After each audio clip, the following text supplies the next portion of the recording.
Hi, in this video, we will discuss how to create a PIX4D account and confirm the account. Sometimes a user cannot access their redeemed license within an organization even after joining the organization with a valid license.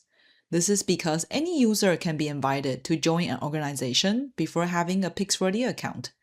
One way to resolve the issue of not being able to access the license is to ensure you have created a PIX4D account and confirmed it.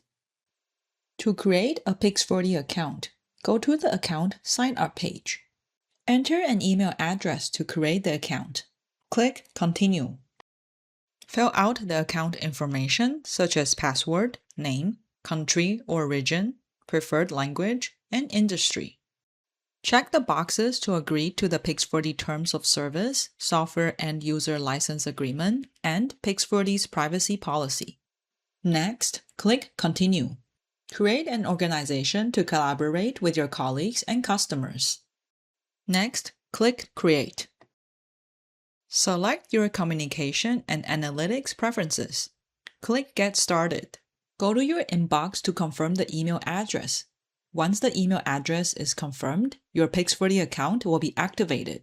You are now ready to start using PIX4D products.